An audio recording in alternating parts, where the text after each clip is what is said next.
Hello, magandang araw sa inyo lahat. So, content uli kay Carlos Yulo, no.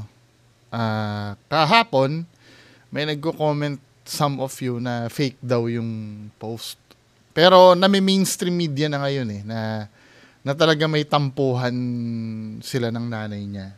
Now, may nagpasa sa akin ng post, shoutout kay Sir Isaiah Gratil, no. Ito ay na-post daw. I don't know if it's true, no? Pero medyo pakikinggan natin yung narrative na to at kung totoo man, o-opinionan natin, no? Ito ay pagkakasaad doon sa post, no? I don't know if it's true. Disclaimer lang po mga kababayan ko, no? Pero ito ay nasa public. So ito yung naka-post doon, ano. Galing sa username na hindi nasabi ni Sir Isaiah Gratil kung FB ba to, Twitter, or kung saang social media platform. Pero ang username ay mapfit5567. So ito yung sinabi niya, no. Nahawakan ko si Kaloy for strength, mobility, and conditioning training. Junior competitions pa lang sinasalihan niya. And never since, helicopter parent na yan si Ann, short for Annabelle, kasi apaka-intrimidita niya ever since. Ano yung intrimidita?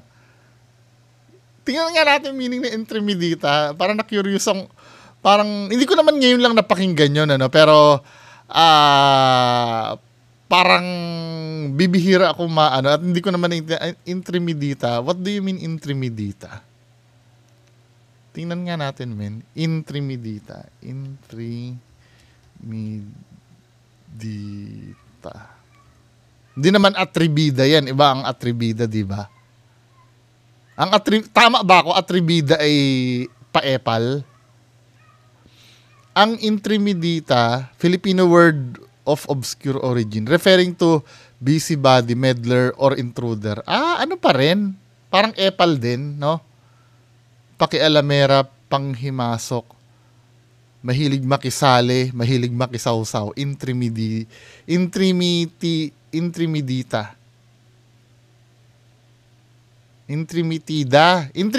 hindi intrimidita. Ako yung nagkamali ng kopya. Tingnan ko nga. Intrimitida. Hindi intrimidita. Ano yung atribida? Atribida. Tingnan nga natin.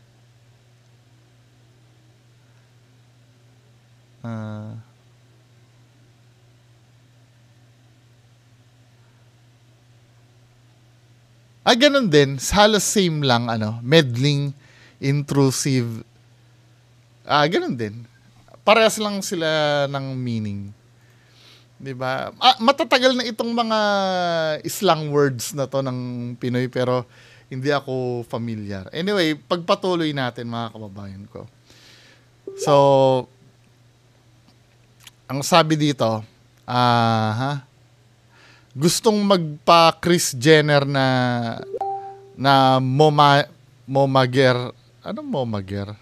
Wala naman laman ang utak. Yun ang sabi. So, kung magpaka Kris Jenner, 'di ba Karen 'yon? Tama ba ako?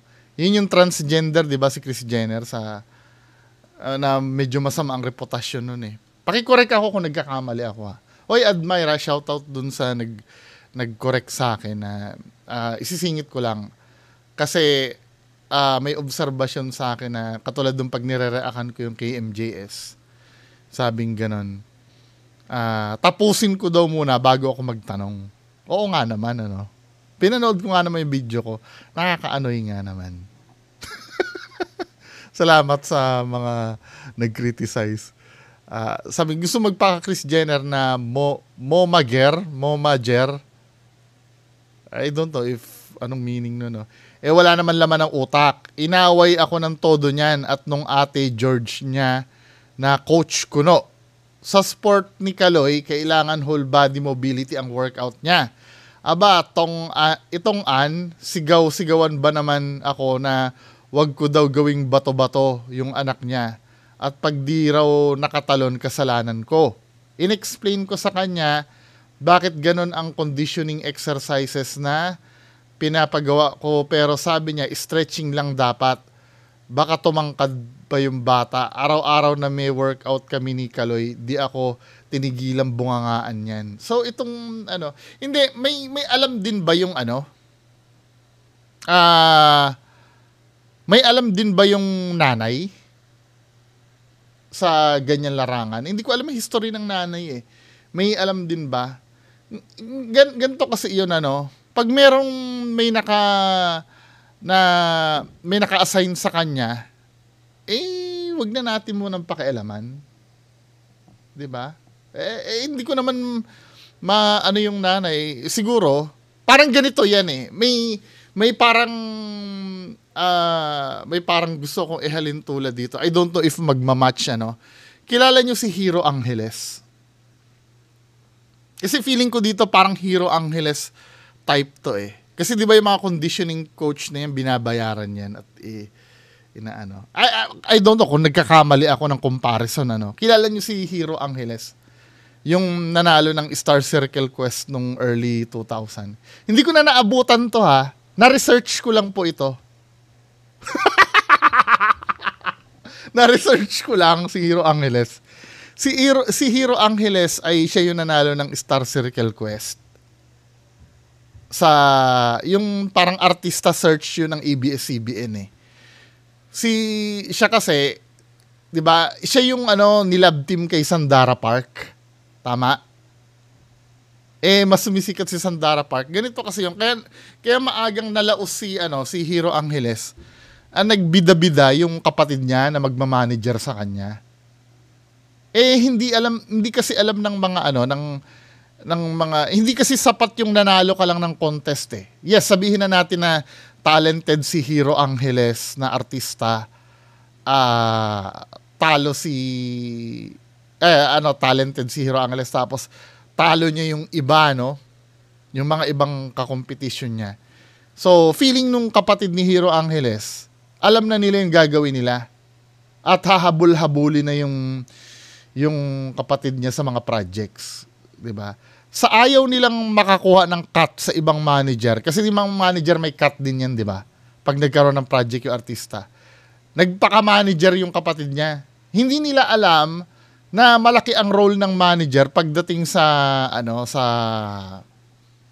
mundo ng mga artista, 'di ba? Manager ang pag magaling yung nag-handle sa iyo, katulad nila OG Diaz, nila Annabel Rama. Sino pa ba mga kilalang manager? Sila Boy Abunda. Kasi yan eh. Yan sa artista world na yan, politics din kasi yan eh. Tama?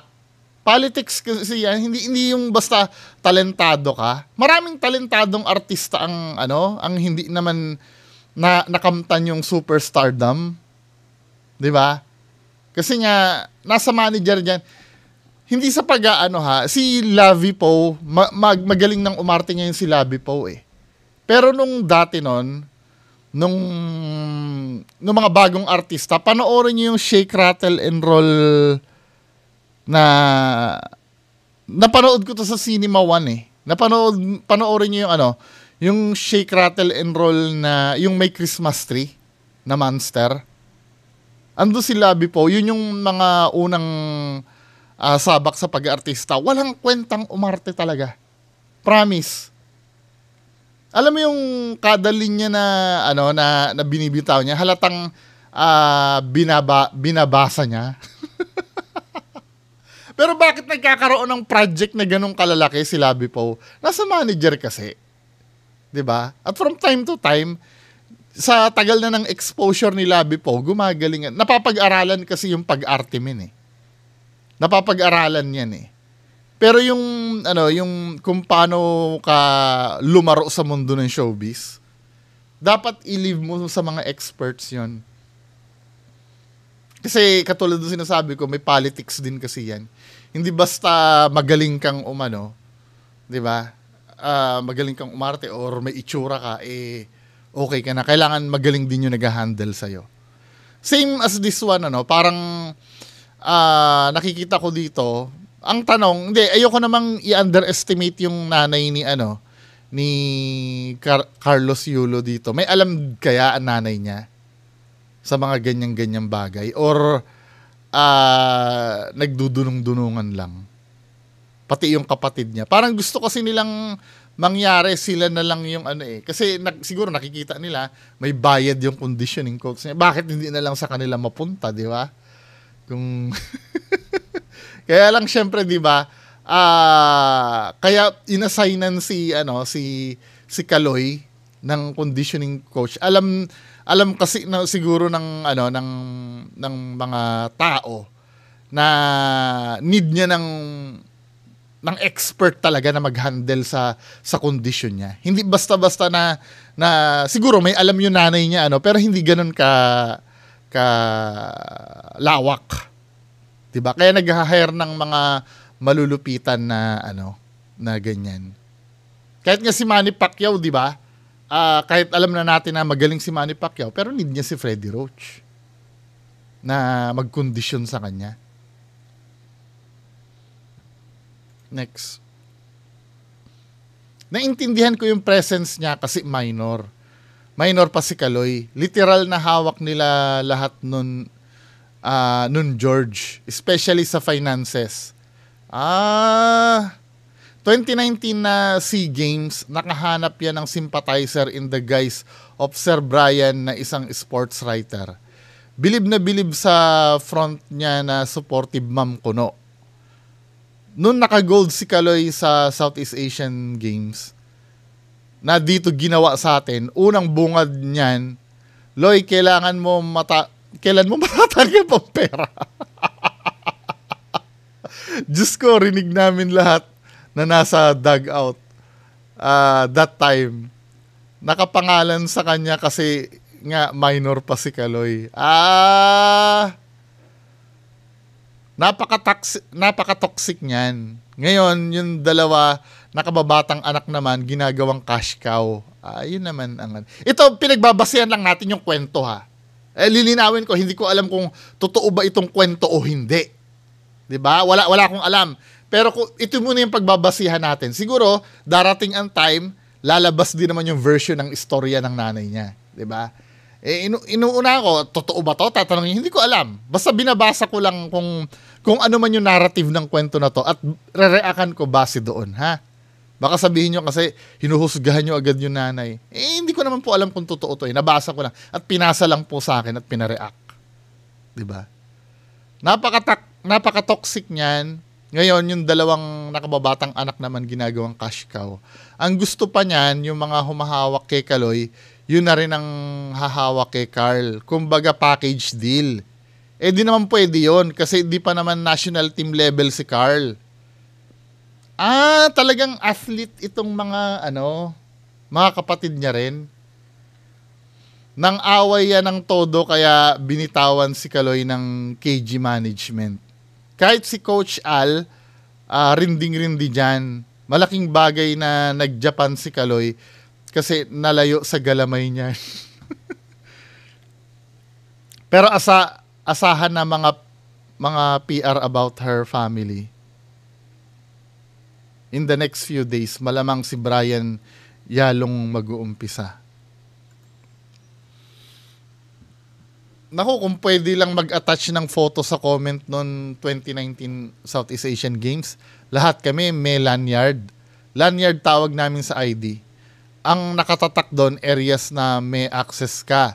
Di ka pwedeng pakalat-kalat saan man. Sa Rizal Memorial ginawa yung competition ni Kaloy for gold. Nung podium na, nagulat kami kasi may nagwawala. Like hindi cheer na tilian, ha. Talagang galit na sumisigaw. Mga marshals noon, mga bagets na volunteers at di makontrol yung nagwawala. Sinasabi ng marshals, wala kang ID, ma'am. So di ka allowed dyan. Nanay ni Kaloy yun. Naka-tattered pek-pek shorts. Pulling the nanay ako card.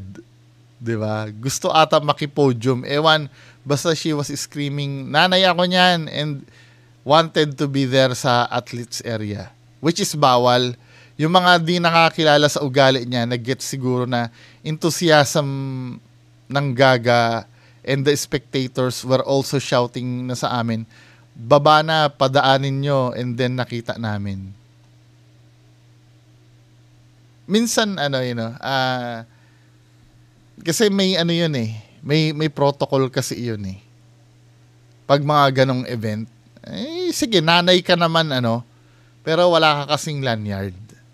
Wala kang, naalala ko yung lanyard na yan, nung sinita kami, yung concert na Linkin Park sa MOA Arena before. May lanyard ako, backstage pass eh. So, Linkin Park underground member ako. So, may mga kasama kami na LPU member din. Papasok kami dun sa loob ng sisitahin kami ng guard, bawal daw. 'Di ba? Paano bawal? Ay may backstage pass kami. Sabi ko ng guard, ano yung ina-ID nyo? Ano yan? Ayan, naka-frame nga yung yung lanyard ko, yung backstage pass ko eh. Doon sa concert na Linkin Park eh.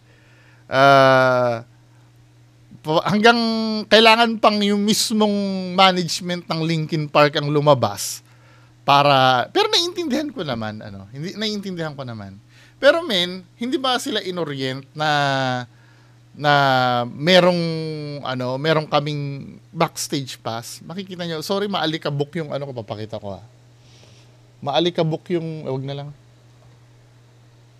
Maalikabok, naka-frame na kasi eh. Maalikabok kasi yung yung frame. Pero naiintindihan ko naman, kung hindi mo nga naman alam yon, kaya lang sana magtanong ka do sa higher do sa immediate superior mo na may pumapasok dito na may certain parang ID. 'Di ba? Para maintindihan ng mga nung kung papapasukin ba talaga o hindi. Pero dito, nang wala, hindi sapat kasi na nanay ka eh. Kahit sino kasi pwede magpanggap na nanay eh. Hindi naman nung time na yun, i-DNA test ka nun para malaman talaga na nanay ka, di ba? Kasama sa yan. Kasama niya si George, yung ate. I think si Sir Brian saw that as an opportunity for an article. Siya yung nag-intervene at nakiusap na for media lang. Isang picture lang at siya kukuha. Yung nanay lang. So, pinatabi si Gaga na nagmo-moment with his medal and nakishare na sa limelight ang hitad. Grabe naman. May I cry din si Gaga and all. So, dun sa nag-umpisa yung supportive mom na peg ng Gaga, thanks to the PR of Brian, cringe sa amin na alam gaano kagaspang ugali niyang yan. Kagaspang ugali niyang Brian was claiming nag-viral daw yung pic niya na yon. Ewan lang. She wants to be called Mommy Angie kasi Angelica ang pangalan. Pero kami, we call her Ann lang. Paano ugaling Annabel Rama? Mukha pang Annabel doll. Hindi, ako, doon sa part ng, doon sa part ng, nung pagiging entitled, slightly, hindi naman totally, slightly, naiintindihan ko naman yun. Kasi, nanay nga naman siya, ni Carlos Yulo. Pero kasi, minsan, hindi naman yung nangyayari sa anak mo ay hindi naman interest yung pamilya lang yun eh. Siyempre interest din ng buong Pilipinas yun. Siyempre, I think dahil athlete siya ng Pilipinas, ginagastusan din ba siya ng Pilipinas? Tama ba? Correct me if I'm wrong Alam mo, ginagastusan siya ng Pilipinas eh. Dahil athlete siya ng Pilipinas, di ba? Hindi lang naman yan, sana naiintindihan sana na, hindi lang naman yan yung parang ikaw yung nagpa-aral sa school tapos ayaw kang papasukin ng security guard nung sasabitan na ng medalya yung anak mo. Hindi naman yan ganun eh. 'Di ba? May mga time kasi na hindi lang naman interest ng pamilya nyo 'yon. 'Di ba? Magkakaroon ka rin naman ng moment sa anak mo. At yung pagiging toxic na sinasabi, abay kahit sino din naman, 'di ba? Hindi na ito usapin ng pagiging nanay eh. Usapin na ito ng syempre yung anak mo napapahiya din sa ginagawa mo. 'Di ba? I mean, kung alam mo na wala ka rin lang naman maitutulong doon, yung support, yung moral support bilang nanay nandun, pero kung yung pakikialaman mo yung ginagawa ng mga taong inassign para sa anak mo, 'di ba?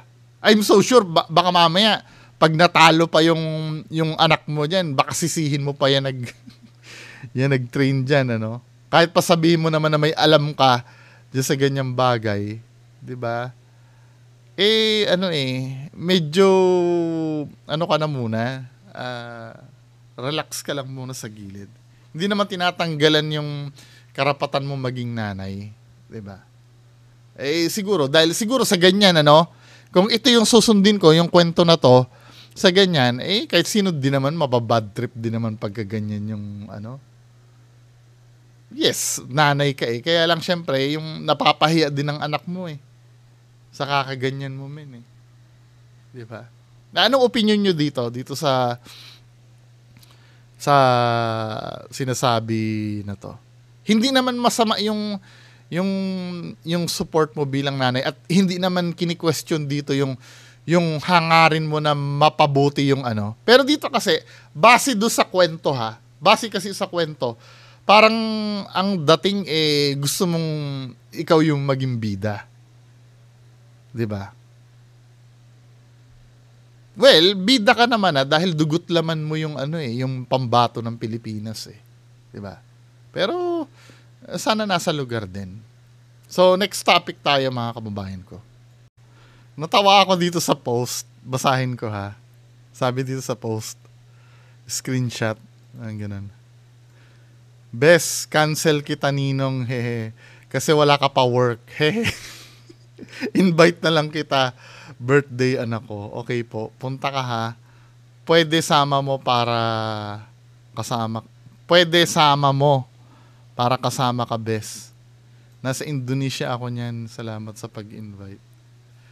Parang naman yan, yung parang, naman ngayon kung walang work? Ang halaga ba ng pagnininong, gago talaga. 'Di ba?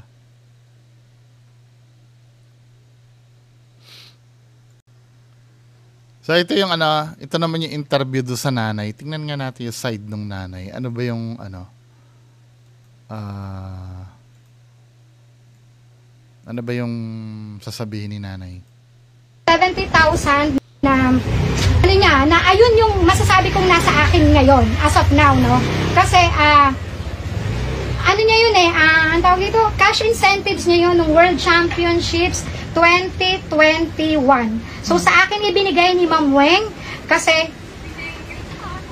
ayoko syempre alam mo na din sa kanila yung X din, red flag din sa kanila yung girl. So yun yung so sa akin ibinigay.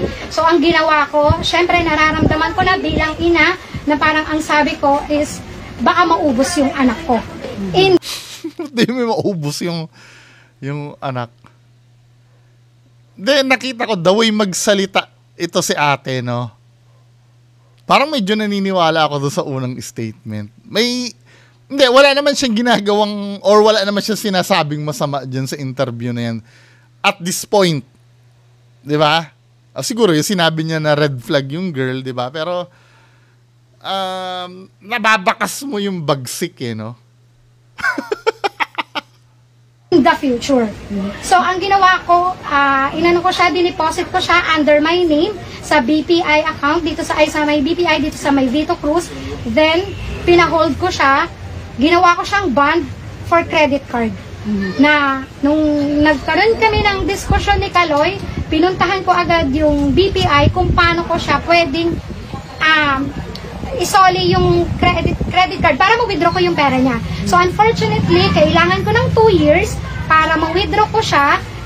Otherwise, kasi magpe-penalty ako. Tapos for ano pa daw yon? Sabi nila, for approval pa. Kung kasi iso-surrender ko lang naman yung credit card na yon. So, intact yung mga pera niya.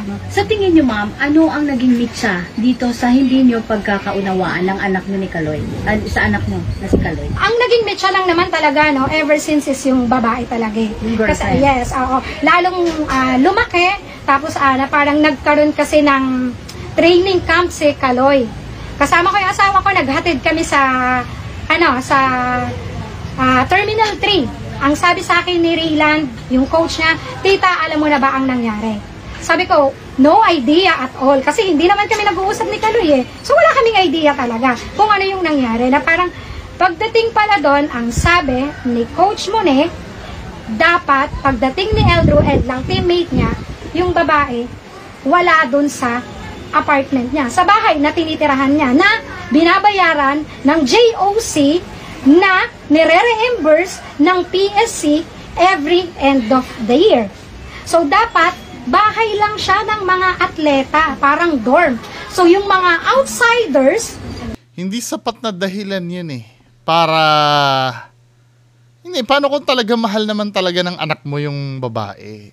I mean, kahit pa isumbong sa'yo yun, di ba? Ano yung... Ito ha, tingnan, let's say halimbawa, bawal yun, let's say bawal, 'di ba? Bawal na may babae doon sa dorm na yon na sinumbong sa'yo. Wala ka man lang bang parang konsiderasyon na girlfriend ng anak mo yon na baka pwedeng hayaan na natin kasi syempre girlfriend niya yun eh. Wala ka man lang bang ganun na pag-iisip na bakit kailangan Hindi, naiintindihan niyo ba ibig ko sabihin, mga kababayan ko? Yung wala man lang konsiderasyon bilang ina, sige, let's say stricto yung let's say stricto yung mismong pero dahil kinonsulta sa'yo bilang ina, 'di ba, nanay ka eh. Siyempre maintindihan man, siguro girlfriend niya yun. Yung parang ang hinahanap ko yung parang yung mild pangungonsinti ng ina dahil anak niya. Pero hindi eh. Parang umaakto ka rin na parang katulad nung nung mga nagsusumbong. Parang against ka rin doon sa na wala ka namang malinaw na sinasabi na naging kasalanan ng babae sa'yo. 'Di ba? Ang naging kasalanan lang siguro para sa'yo ng babae ay mahalin niyang anak mo. Diba? Pero tingnan natin, ano pa ba yung sasabihin ni ate?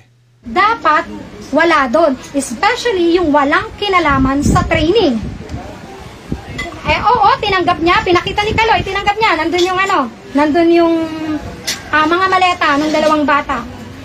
Pero sa tingin mo, yung anak ko is 15 years old. Sa tingin nyo ba, patutulugin ko yung anak ko, isa lang siya, para lang siyang studio time. Oo, so maliit lang siya, mas maliit na nga siya.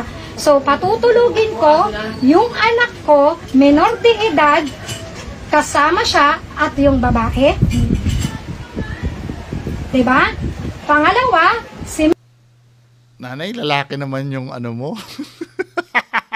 Lalaki naman yung anak mo.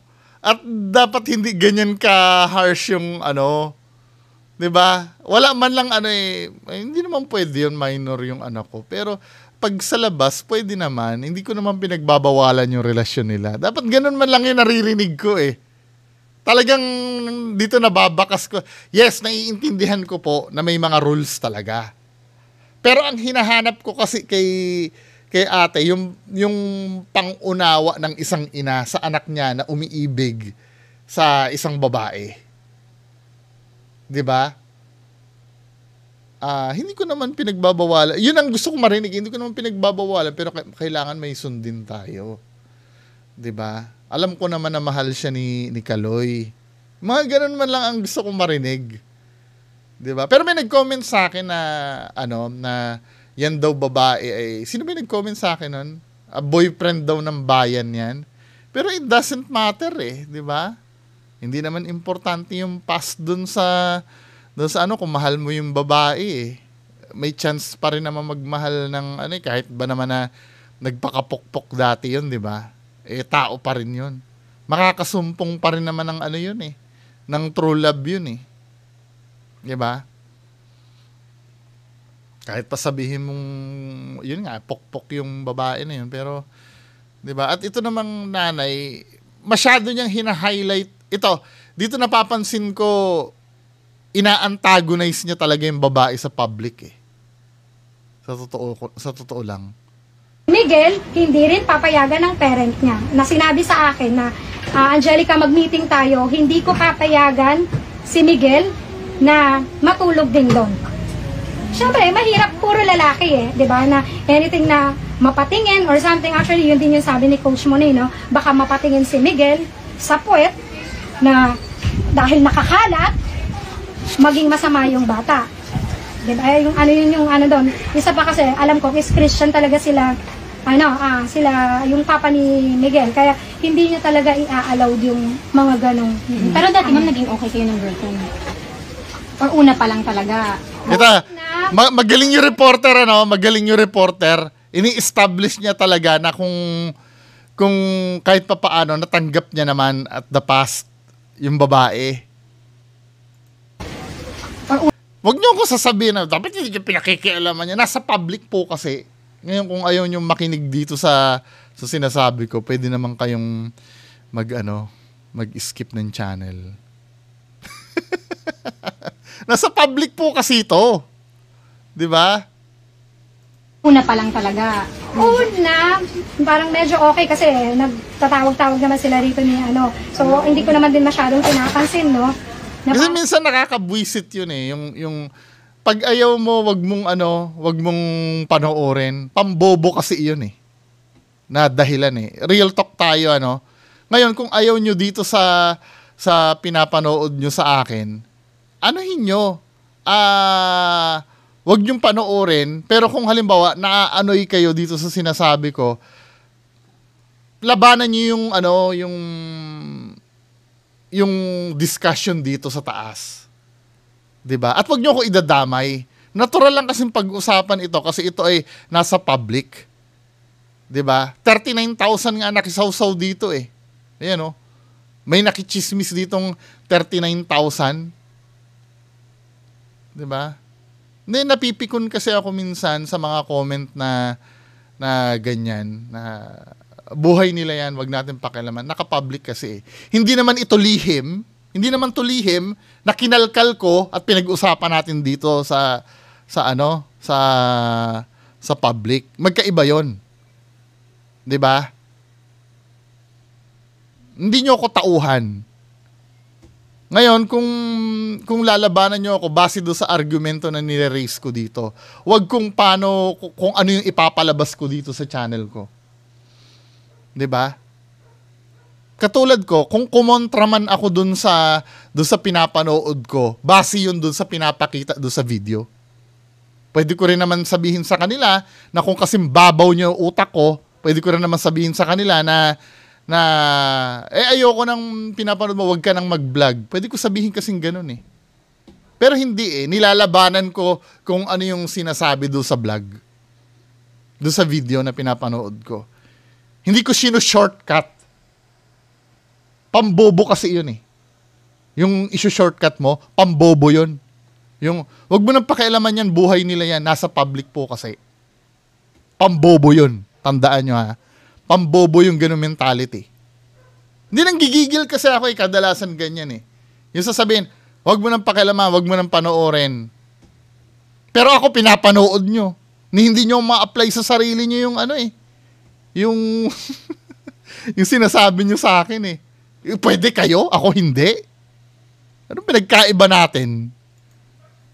Parang okay lang na parang dahil nung nagkita kami rito, tapos parang feeling ko, nilalayo niya sa amin si Kaloy na, oo, alam ko gusto niyang makasama si Kaloy. Gusto rin siyang makasama ni Kaloy. Pero syempre kasi, pamilya kami, kumbaga parang matagal din namin siyang hindi nakasama.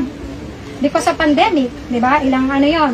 So, syempre, kung So, malinaw from the very beginning, ayaw niya na talaga doon sa babae. Dahil feeling niya, nilalayo daw ng babae si Kaloy sa kanya. Ganito kasi yun eh.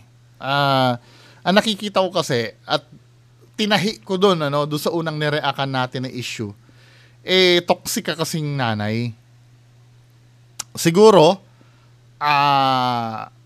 gusto lang ng peace of mind ng anak mo. At yun ay nakikita niya dun sa babae na girlfriend ng anak mo. Kaya feeling mo tuloy, nilalayo ka. 'Di ba? Gusto ko kasi makapag-concentrate. Siguro ganun Kasi unang-una hindi ko na naman mako-confirm kung totoo yung kinuwento nung unang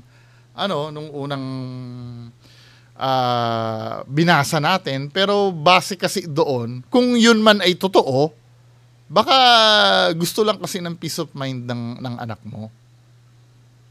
Ikaw naman, ini-interpret mo as nilalayo. Siguro kung medyo medyo kung, alam mo yun, okay ka naman na nanay, cool kang nanay, siguro, baka mag-jive pa kayo. Di ba? Magkakasama pa kayo. siya, gusto rin siyang makasama ng girl, how much more kami na pamilya niya. Na gusto rin siyang makasama. Even yung mga kapatid niya, kasi talagang... Ang tanong nga doon ay bakit ayaw kang samahan? Kasi pwede namang, ang nangyayari kasi dito kay nanay, parang competition ang lumalabas eh. Nay, pag pinakasalan ni Kaloy yung babae na yan, anak mo na rin yung babae. Kaya dapat ngayon pa lang, kung gusto mo makasama si Kaloy, kasama na dapat yung babae na yan sa buhay nyo. 'Di ba? Hindi pwedeng papipiliin mo yung anak mo. Kasi darating yung time, katulad ng sinabi ko, pag pinakasalan ni Kaloy yan, anak mo na rin yung babae. Medyo nalulungkot lang, no? Kasi sobrang close silang Kino-competition niya eh. Pero after nung nangyari yung namin ni Kaloy, so parang even yung youngest ko, yung eldest ko, yung medyo si Eldro, medyo ganon-ganon lang yan eh. Hindi ganon kalalim, katulad ng sabi nga nung teacher ni Iza nung nagkausap sila sa palarong pambansa na sobrang malalim yung galit na nararamdaman ng youngest ko kay Kaloy. Ma'am, mensahe nyo na lang kay Kaloy, ma'am, ngayon. Kung... Mensahe? Ano bang mensahe? Mabibigay ko sa kanya. Na parang kasi lahat naman sinabi ko na eh, no? Kung hindi naman niya ako paniniwalaan, wala naman akong magagawa eh. Basta ang alam ko, sabi ko nga, dahil sa konsensya rin namin ng asawa ko, na wala kaming ninakaw, wala kaming ginalaw na pera niya. Siguro meron portion na hindi man lang sabihin mong aaray yung bulsa niya. Na parang... May hinihintay ako sabihin niya eh. Kasi naman namin, ininvest sa bahay ng para, diba, na makita din niya na eto, kahit paano... Sa bahay, ma'am, pwede niyo pong yun yung sa bahay na pwede mo masabi na, ay, may remembrance ako sa pera ko. Kasi yan ang sinasabi ko sa mga anak ko. Every time na magkakaroon sila ng cash incentives, malaki o maliit, sinasabihan ko sila na bumili kayo yung merong maaalala nyo na ay galing to sa palarong pambansa, ay galing to sa ganito kong cash incentives, ay galing to sa Ma'am, pag sinabi mo pong hindi aaray yung bulsa, Wala, hindi ko narinig yung gusto kong marinig eh. Tinanong siya, 'di ba? Anong message mo kay Kaloy, ma'am? 'Yun ang hinihintay ko yung anak, mahal na mahal kita, 'di ba? Kahit na nagkakatampuhan tayo, yung suporta ko ay nasa hindi puro pera min eh. Nakita niyo naman, 'di ba? Nakita niyo naman yung yung pananalita, 'di ba? Yung saan mapupunta ang pera, yung pera ay ganito. Wala eh, 'di ba? Hiningan ka ng message para sa anak mo, para sa anak mo, hindi para sa pera. 'Di ba? Ang hinihintay ko nga 'yon, yung sabihin na anak, mahal na mahal kita kahit may tampuhan tayo, nakasuporta pa rin ako sa iyo. nandito kami ipinagdadasal ang tagumpay mo. Pero wala eh. Anyway, mga kababayan ko, yan lang po na. Maraming salamat. May boses na nagtatas, Bongo TV, tagapagtanggol, di napapagod sa laban. Sa bawat kasinungalingan, siya'y nagpapalag. Katotohanan ng kanyang hudyat, walang takot, walang takas.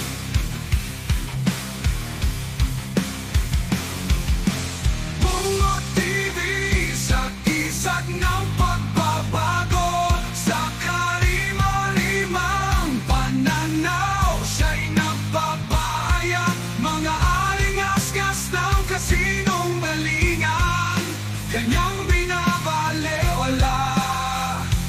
Bongo TV, lihim na ibinulgar, kamatayan ng kasinungalingan.